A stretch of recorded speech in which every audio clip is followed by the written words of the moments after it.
ఛత్తీస్గఢ్ ఎన్కౌంటర్లో 19 ఏళ్ల వయసున్న మావోయిస్ట్ చనిపోవడం నిఘా వర్గాలను దిగ్భ్రాంతికి గురిచేసింది. మరోవైపు ఛత్తీస్గఢ్ కాల్పులు ఏకపక్షమని మావోయిస్ట్ పార్టీ ఆరోపించింది. 4 మావోయిస్టులు విసూర్ బ్లాక్లోని లంకపల్లికి పార్టీ పని మీద వెళ్లి వస్తుండగా పక్కా సమాచారంతో పోలీసులు కాల్చి చంపారని మావోయిస్ట్ పార్టీ ఆరోపించింది. కాల్పుల్లో 3 అక్కడికక్కడే చనిపోగా ఒకరు సురక్షితంగా తప్పించుకున్నారని మావోయిస్ట్ పార్టీ తెలిపింది. ఈ ఘటనలో కమాండోతో వివేక్తో పాటు సోనీ, కమలా మృతి చెందారని తెలిపారు. వివేక్ తెలంగాణ ఉద్యమంలో పనిచేశాడని మావోయిస్ట్ పార్టీ ఓ ప్రకటనలో తెలిపింది. గ్రీన్ హంట్లో భాగంగానే ఎన్కౌంటర్ జరిగిందని మావోయిస్ట్ ఆరోపిస్తోంది. ఈ ఎన్కౌంటర్కి సంబంధించి మరింత సమాచారం మా ఖమ్మం కరెస్పాండెంట్ రాజు అందిస్తారు. రాజు, చెప్పండి, ఈ ఎన్కౌంటర్లో 19 ఏళ్ల కుర్రాడు చనిపోయినట్లు తెలుస్తోంది. దీనికి సంబంధించి మీ దగ్గర ఉన్న సమాచారం ఏంటి?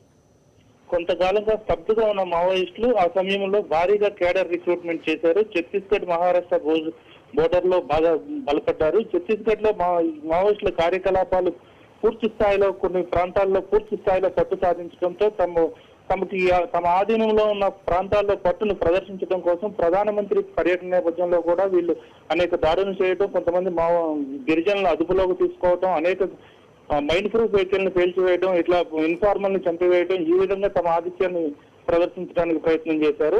అదే క్రమంలో ఈ నేపథ్యంలోనే మావోయిస్టులు తమ పట్టు నిరూపించుకునే ప్రయత్నంలో అనేక దాడులు చేస్తున్నారు. ఇక్కడ ముఖ్యంగా మనం గమనించాల్సింది ఏంటంటే 19 సంవత్సరాల యువకుడు, అది ఆంధ్ర బోర్డర్ లో ఉన్న చోట ఎన్కౌంటర్ జరిగింది. నిన్న వీళ్ళు ఒక పోలీసులు ఏర్పాటు చేసిన బేస్ క్యాంప్ దగ్గరలో ఈ పక్కా సమాచారంతో చేసిన దాడితో వీళ్ళు నక్సలైట్లను కాల్చి చంపడం జరిగింది. ఇందులో 3 నక్సలైట్లు చనిపోయారు. ఇందులో 19 సంవత్సరాల యువకుడు ఉన్నాడు. ఇతను ఆంధ్ర ప్రాంతానికి చెందినవాడు. చెర్ల దగ్గర ఒక పల్లెటూరుకు చెందిన వ్యక్తిగా చేస్తున్నారు. ఇతను తెలంగాణ ఉద్యమంలో కూడా పాల్గొన్నారని స్థానికుల సమాచారం.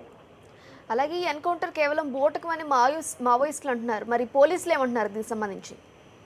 ఇది ఖచ్చితమైన సమాచారంతో మావోయిస్టులు క్యాంప్ మీద మేము దాడి చేసినందుకు బూటకం ఎన్కౌంటర్ కాదు, మా ఎదురు కాల్పులు చేశాము అని చెప్తున్నారు. దీని మీద వరవరరావు కూడా బూటకు ఎన్కౌంటర్, దీనికి ఖచ్చితంగా దీని మీద ఎంక్వైరీ చేయాలని చెప్పి విప్లవ సంఘాల నేతలు కూడా ప్రకటించిన నేపథ్యంలో పోలీసులు మాత్రం తాము ఖచ్చితమైన సమాచారంతో ఇక్కడ ఎన్కౌంటర్ జరిగిందని, నక్సలైట్లు మొదట కాల్పులు జరపడంతో తాము ఎదురు కాల్పులు జరిపామని, అనంతరం కొన్ని కిక్ బ్యాక్లు, తుపాకులు కూడా స్వాధీనం చేసుకున్నామని పోలీసులు చెప్తున్నారు.